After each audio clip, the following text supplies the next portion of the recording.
여러분 안녕하십니까? 바로 본 TV 옴부즈맨의 김승재입니다. 자, 지난주도 연합뉴스TV에서는 다양한 뉴스들을 발빠르게 보도해드린 바 있는데요. 먼저 한 주간의 주요 뉴스부터 만나보시겠습니다.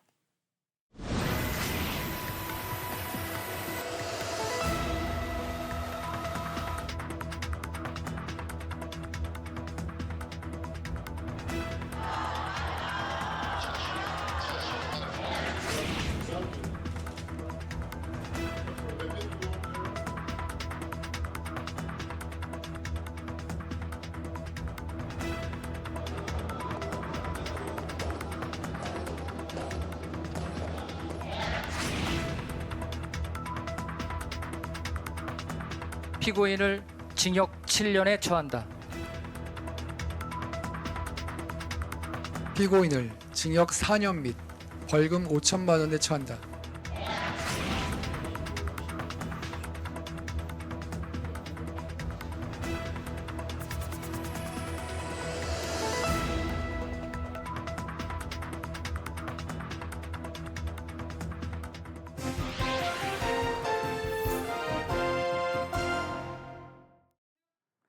한 주간 보도 내용을 짚어보는 연합뉴스TV를 말한다 김정원입니다. 이재명 대통령이 장기 보유 특별공제 개편 방향에 대한 가이드라인을 제시하면서 부동산 시장의 파장이 예상됩니다. 거주기간 중심으로 공제율을 재편할 경우 비거주 1주택자의 세부담이 크게 늘어날 수 있는데요. 연합뉴스TV 보도를 통해 함께 살펴보겠습니다. 이재명 대통령이 장기 보유 특별공제, 이른바 장특공제를 거주기간 중심으로 개편해야 한다는 입장을 밝혔습니다. 현행 보유기간과 거주기간에 따라 합산 최대 80%까지 적용되던 공제율에서 비거주 보유기간에 따른 감면을 축소하겠다는 것입니다. 예컨대 10억 원에 취득한 주택을 10년 보유하고 3년 실거주한 뒤 25억 원에 팔 경우 현행 양도세는 1억 5천만 원대지만 개편 후에는 3억 원에 육박하는 수준으로 급등합니다. 전문가들은 법 개정 전 서둘러 매도에 나서는 사례가 늘어날 수 있다고 전망합니다. 정부는 이번 개편이 비수도권 거주자가 보유한 수도권 주택의 매물 출회를 유도할 것으로 기대하지만 반대로 집주인들이 직접 거주를 선택하면서 전세 매물이 줄어드는 부작용도 우려됩니다. 이 보도는 장특공제 개편의 방향과 세 부담 변화를 구체적인 수치로 제시해 시청자들이 정책의 영향을 직관적으로 이해할 수 있도록 했습니다. 매물출의 기대 효과와 전세시장 불안이라는 엇갈린 전망을 함께 담아 균형 잡힌 시각을 유지한 점도 인상적이었습니다. 다만 전문가들이 법 개정 전 매도 급증 가능성을 경고하고 있는 만큼 이에 대한 정부의 대응 방안이 함께 제시됐다면 더 좋았을 것입니다. 단기 매물 쏠림 현상을 완화하기 위한 유예기간 설정이나 단계적 시행 방안 등을 짚었다면 시청자들이 정책의 득실을 보다 균형 있게 판단할 수 있었을 것입니다. 검찰청 폐지를 앞두고 검사들의 잇따른 사직으로 일선 인력난이 심각해지는 가운데 올해 1분기 형사 기소 건수가 평년보다 16% 가까이 급감한 것으로 나타났습니다. 비수도권 지방검찰청의 상황은 더욱 심각한데요. 연합뉴스TV 보도를 통해 알아보겠습니다. 지난해에만 검사 175명이 사직하며 10년 만에 역대 최대치를 기록했습니다. 그 여파로 올해 1분기 전국 법원에 접수된 1심 형사 공판 사건은 3만 9,500여 건으로 1년 전보다 15.9%, 2년 전보다 17.8% 줄었습니다. 검사 한 명당 미제 사건이 많게는 500건까지도 폭증한 결과입니다. 비수도권의 상황은 더욱 심각합니다. 대전지검 천안지청 등은 근무 인원이 정원의 절반에도 못 미치고 대전, 광주, 전주, 울산, 청주지법의 형사사건 접수 건수는 모두 20% 이상 줄었습니다. 검찰은 경력검사 임용 규모를 2배 늘리고 소규모 지청검사를 대규모 지청에 파견하는 등 대응에 나섰지만 인력 돌려막기에는 한계가 있어 민생사건 처리 지연이 한동안 이어질 수 있다는 우려가 커지고 있습니다. 이 보도는 검사 줄사직의 여파를 법원 접수 건수와 지역별 감소율 등 구체적인 수치로 뒷받침해 문제의 심각성을 객관적으로 전달했습니다. 수도권과 비수도권의 격차를 구분해 짚은 점도 보도의 완결성을 높였습니다. 한편 기소 건수 감소가 실제 피해자들에게 어떤 영향을 미치는지에 대한 설명이 보완됐다면 더 좋았을 것입니다. 사건 처리가 지연될 경우 피해자들이 겪는 구체적인 어려움을 짚었다면 통계 너머의 민생 현실을 더 생생하게 전달할 수 있었을 것입니다. 전국에 약 17만 명에 달하는 학교 밖 청소년들 가운데 10명 중 3명꼴로 정서적 어려움을 겪고 있다는 실태 조사 결과가 나왔습니다. 정부는 전담 상담 인력을 늘리고 심리 지원을 강화하겠다고 밝혔는데요. 연합뉴스TV 보도를 통해 함께 보시겠습니다. 학교를 그만둔 학교 밖 청소년이 전국에 약 17만 명에 달하는 가운데 이들 10명 중 3명꼴로 정서적 어려움을 겪고 있다는 실태 조사 결과가 나왔습니다. 정부는 올해부터 청소년 상담 복지센터 등 전문기관 연계 상담을 강화하고 집중 심리 클리닉 전담 인력을 105명에서 124명으로 늘렸습니다. 고립, 은둔 청소년을 위한 원스톱 패키지 지원 사업 추진 지역도 현재 광역 2곳, 기초 10곳에서 점진적으로 확대할 계획입니다.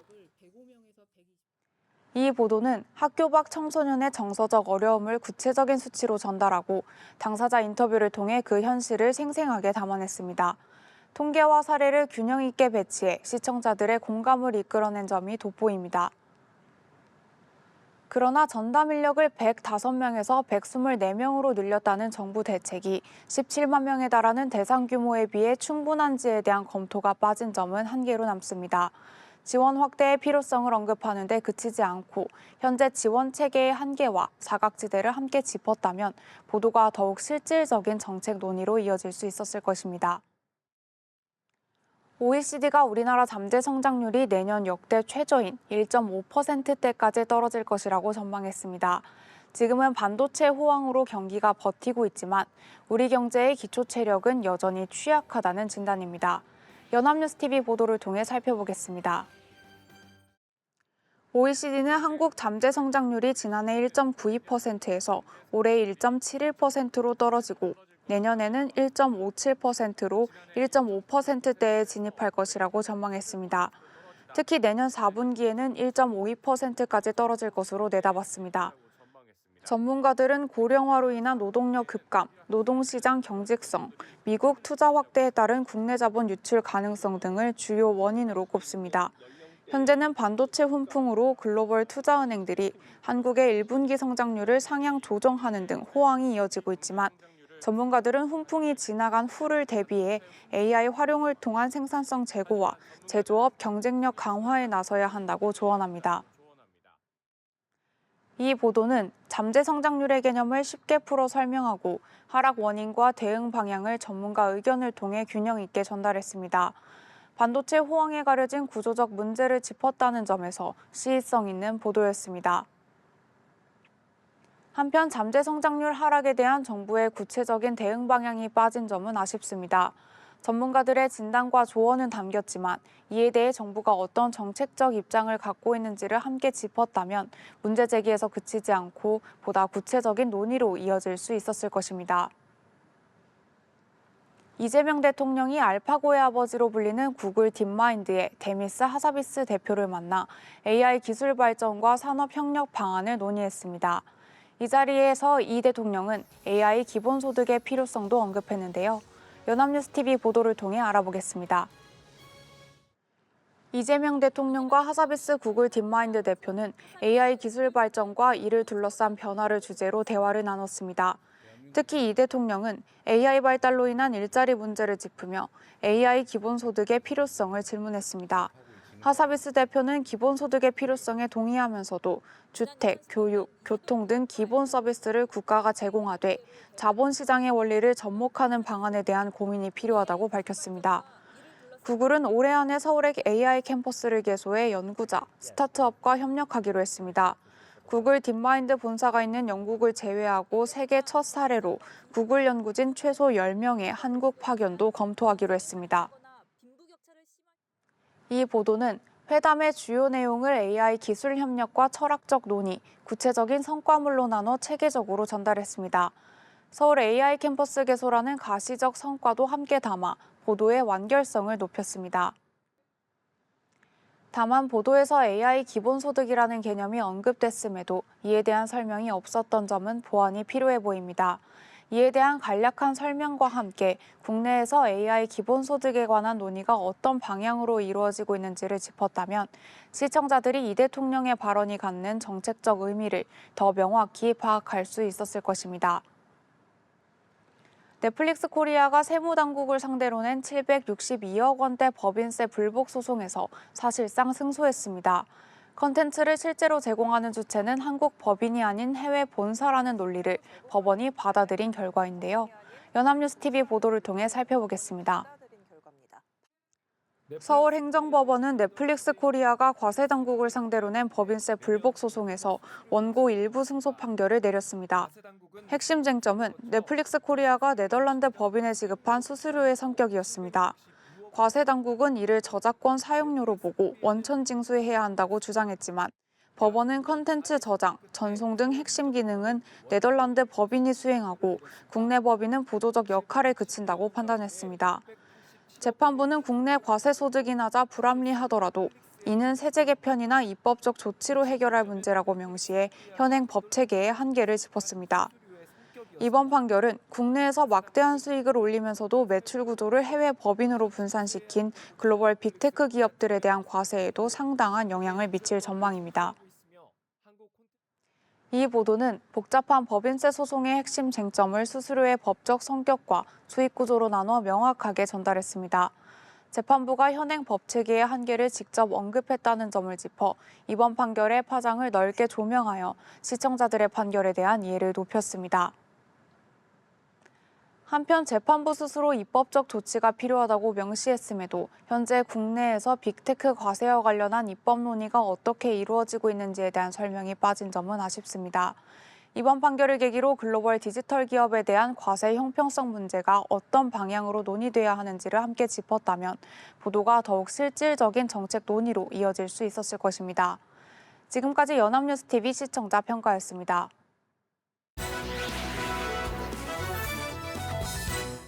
네, 이번 시간은 주말에 방영되는 제작 프로그램을 대학생의 시선으로 분석 및 평가해보는 시간이죠.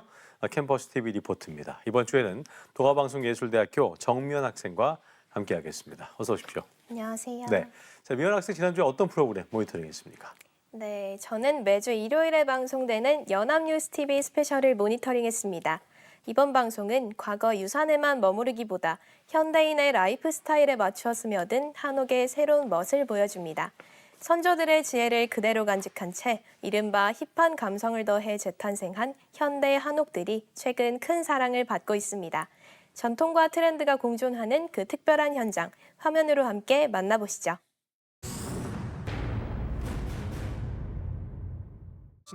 이번 방송은 고풍스러운 한옥의 미를 보여주며 시작합니다.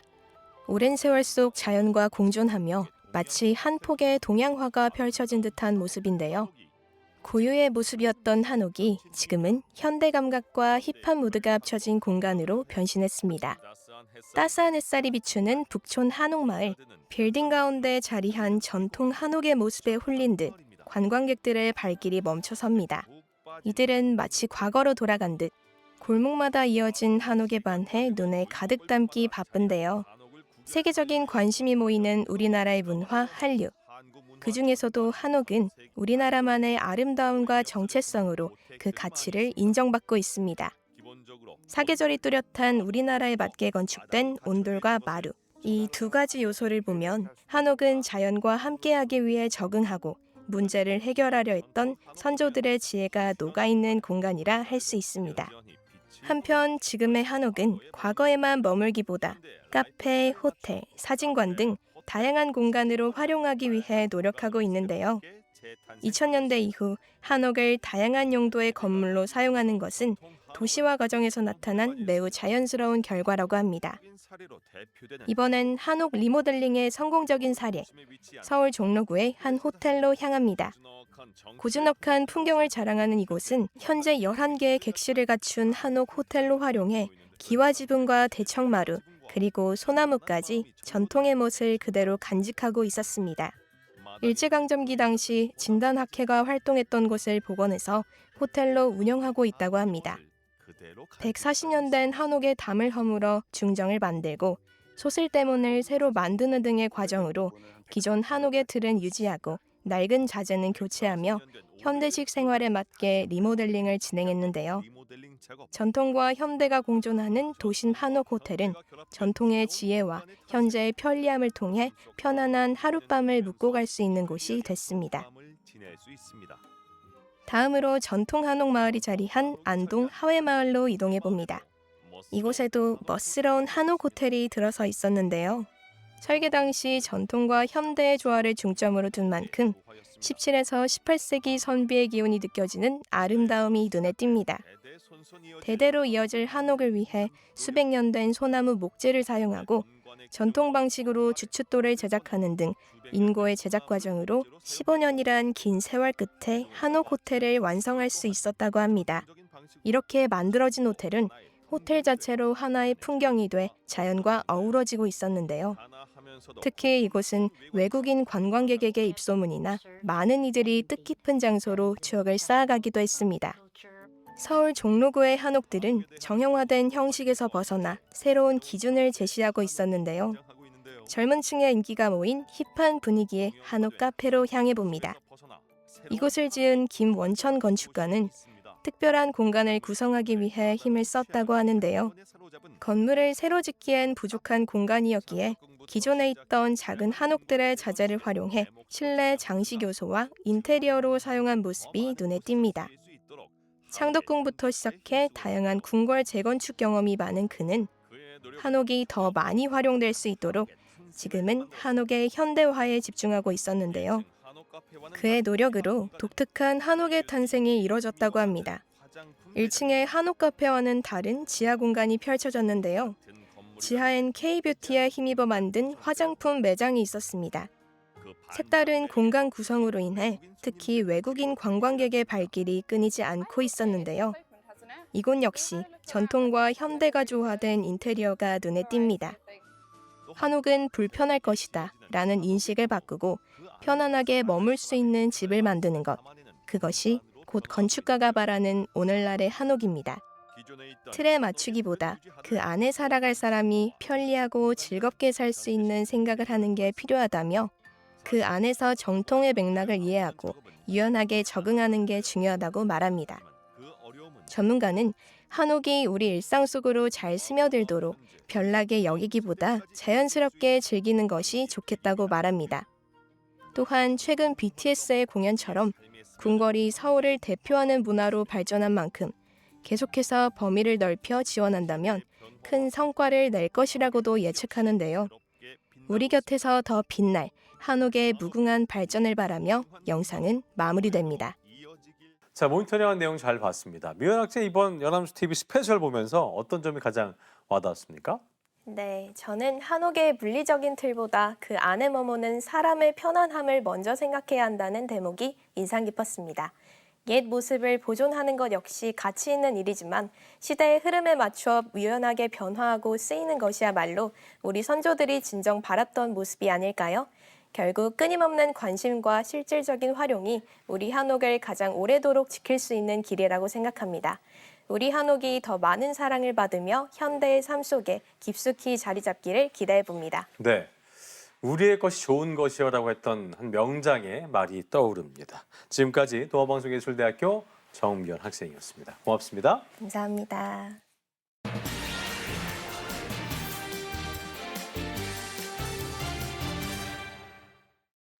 다가오는 지방선거를 앞두고 언론 보도가 그 어느 때보다 뜨겁습니다. 각종 여론조사와 함께 공천을 놓고 논쟁도 거세게 일고 있는 상황인데요. 과연 언론은 지역의 삶을 바꾸게 될 정책을 충분히 짚고 있는 걸까요? 오늘 TV와 비평에서 관련 내용 자세히 알아보겠습니다. 도움 말씀에 한양대학교 김원 교수와 함께하겠습니다. 어서 오십시오. 네, 안녕하십니까. 반갑습니다. 자, 지방선거가 이제 한 달 앞으로 다가오면서 관련 보도도 늘고 있는 상황인데 주로 어떤 보도 비중이 많았는지부터 정리를 해주실까요? 네, 말씀하신 대로 지방선거가 한 달 앞으로 다가왔습니다. 이제는 정당별 출마자들이 대부분 확정되는 시기라고 할 수 있는데요. 네. 가장 많은 보도수를 보이는 것은 공천 확정에 관한 보도들이었습니다. 지방선거 최대 격전지라고 불리는 곳은 바로 대구시장 선거인데요. 민주당은 일찌감치 김부겸 후보를 확정하였고 최근에는 국민의힘이 추경호 의원을 공천 확정하였습니다. 예선에서 컷오프한 이진수 후보는 무소속으로 나오겠다는 의지를 밝혔긴 하지만 최근 들어서 대구시장 불출마를 선언하기도 하였습니다. 대구시장 후보 확정을 전후로 대부분의 지역에서도 공천이 마무리되는 흐름이 이어지고 있다는 것을 보도를 통해서 확인할 수가 있었습니다. 네. 여론조사 보도도 선거가 다가올수록 눈에 띄게 증가하는 추세를 보이고 있습니다. 특히 지방선거의 특성상 중앙언론보다는 지역 언론이 보다 적극적으로 관련 보도를 생산하는 경향이 나타나고 있는데요. 이는 각 지역별 경쟁 구도가 상이하고 유권자 관심 역시 지역 단위로 형성되기 때문이라고 할 수 있습니다. 네. 이에 따라 지역 언론들은 해당 지역의 주요 후보들을 대상으로 실시한 여론조사 결과를 중심으로 후보 간 지지율 격차 그리고 오차 범인의 접전 여부, 부동층 비율 등을 세부적으로 판세를 지속적으로 전달하고 있습니다. 예. 이외에도 당내 갈등 관련 보도 역시 높은 비중을 차지하고 있습니다. 국민의힘의 경우에는 당대표 거취를 둘러싼 갈등과 책임 공방이 격화되면서 당내 분열 양상이 주요 뉴스로 부각되고 있습니다. 실제 연합뉴스 보도에서는 지도부와 중진 계파 간 공개적인 비판 그리고 윤리위원회 제소 등 충돌이 이어지며 갈등 프레임의 보도가 크게 증가하는 모습을 확인할 수 있습니다. 민주당 역시 공천을 둘러싼 계파 갈등 양상이 언론을 통해서 보도되고 있습니다.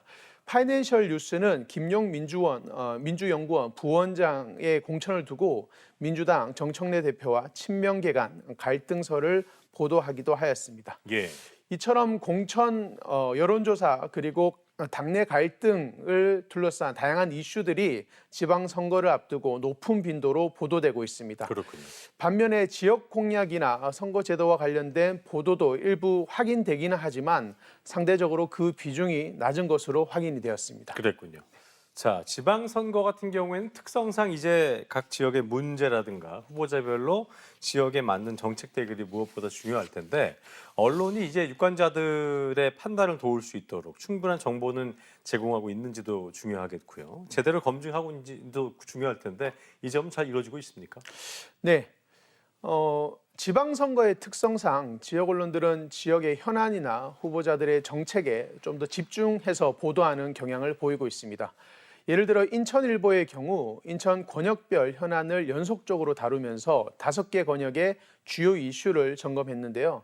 특히 인천에서는 원도심과 신도심 간의 격차 문제를 다룬 원도심 균형 발전 계획을 이번 6.3 지방선거의 핵심 관심사로 짚고 있습니다.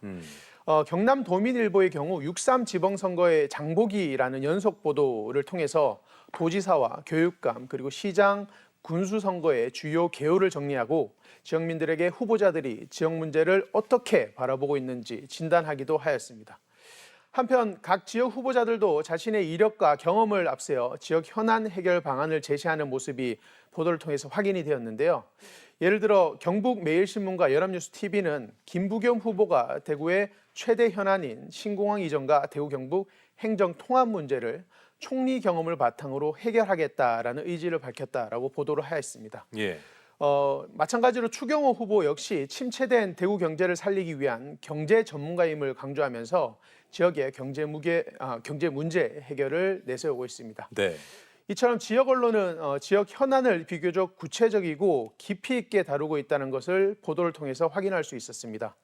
다만 방송사나 전국 단위 언론의 경우에는 각 지역의 정책을 충분히 다루기보다는 인지도가 높은 인물이 출마한 지역이나 그리고 정당 간 상징적인 대결 구도가 형성된 곳에서만 보도가 집중되는 경향이 있어 아쉬운 부분도 있습니다. 그렇군요.